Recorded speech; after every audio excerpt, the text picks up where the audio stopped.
Well, we can relate to this. One of the things that I do as a pastor is I don't take home a lot of church business. I don't tell my wife half of what's going on.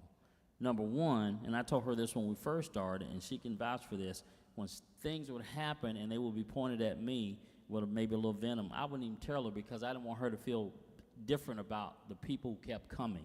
So I never told her who was upset or who was mad or who cursed me or was cussing her. I never did that because I wanted to protect her, keep her out of the mix of what was happening. And I still do that today.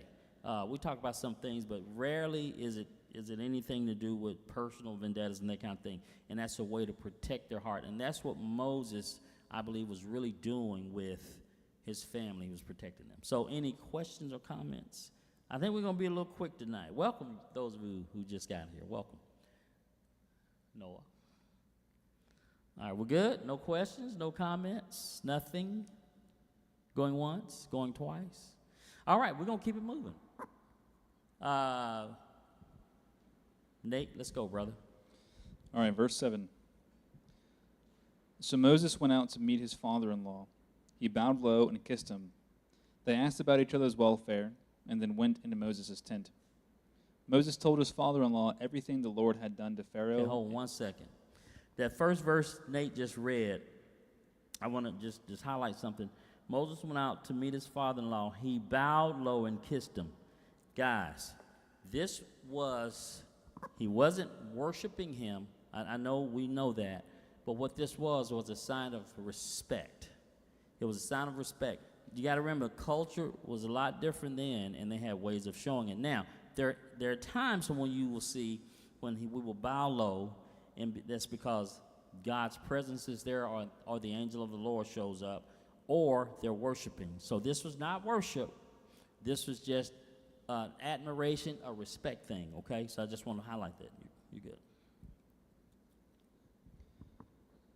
Moses told his father-in-law everything the Lord had done to Pharaoh and Egypt on behalf of Israel. He also told about all the hardships they had experienced along the way and how the Lord had rescued his people from all their troubles.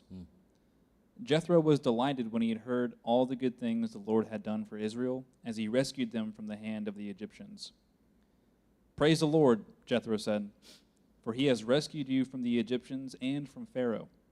Yes, he has rescued Israel from the powerful hand of Egypt. I know now that the Lord is greater than all other gods because he rescued his people from the oppression of the proud Egyptians." Then Jethro, Moses' father-in-law, brought a burnt offering and sacrifices to God. Aaron and all the elders of Israel came out and joined him in a sacrificial meal in God's presence. Powerful stuff right here. Now, we'll probably spend a little bit more time here. Yes. Hey, Kyle. Hey, can somebody give him a mic? We're in chapter 18, Exodus 18. What's up, gentlemen? Good to see you both. Very powerful section. Here's why. If we listen to this, there was the greeting. Verse 11. I know now that the Lord is greater than all other gods, because he rescued his people from the oppression of the proud Egyptians. I know now. And he mentions all the other gods. So he might have had altars built to some other gods. He at least contemplated in his mind that there were other gods other than the God that Moses served. But now, because of Moses' testimony, we see salvation come into place for the house of Jethro. All right? Now, let me give you a few facts. Anybody, before I give you, I got a few facts here I want to share with you about Jethro. Anything? Anybody? All right. My handwritten notes, because my computer flipped out on me, so if I can't read my own handwriting, we're really in trouble. All right. The first fact, Jethro was a Kenite. We see that in Judges 1:16. Can somebody find that for me? Judges 1:16. I'll have you read that verse here in a minute. Which he was part of the Canaanite tribe who descended, listen to this, very interesting, from Ham of African descent. Ham was one of who, y'all? Who was Ham? One of Noah's sons. Noah had 3 sons. And each son was dispersed to different parts of the earth realm, and Ham was the one dispersed to the African region. He was Semitic.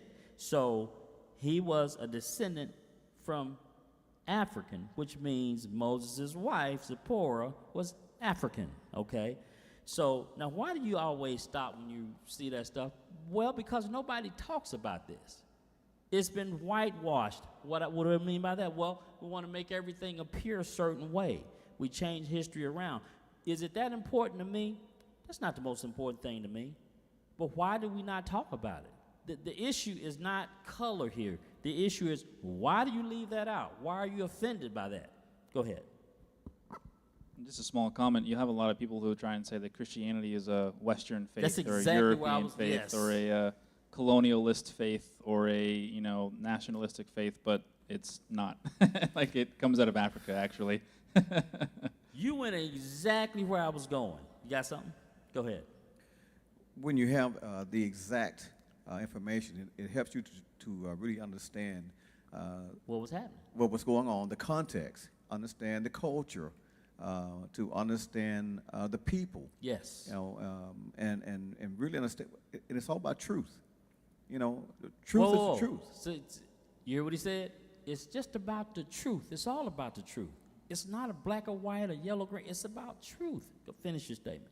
Well, I mean, if we accept truth, okay, then we are far better than we will ever be. 100%. But the reason that it's whitewashed is because there's a different agenda There's an agenda. other than what God intended. And guess who's behind the agenda? And he's neither black or white. His name is Satan. He just wants the truth distorted, however it's distorted, and that's what we have to look at. I was watching yesterday. It's so weird how God the Lord be dropping stuff on me, and I go, whoa. So everybody, most of you know the singer Toni Braxton, right? Toni Braxton had a lot of hits. Some of y'all gonna know. We don't know she is. Some of you do. But anyway, she had a ton of hits in the 90s. In the 90s, early 2000s. Did with Babyface. He wrote a lot of her stuff. So just for reference, she was on the phone talking to her sister. What's the Wild sister? Young Wild.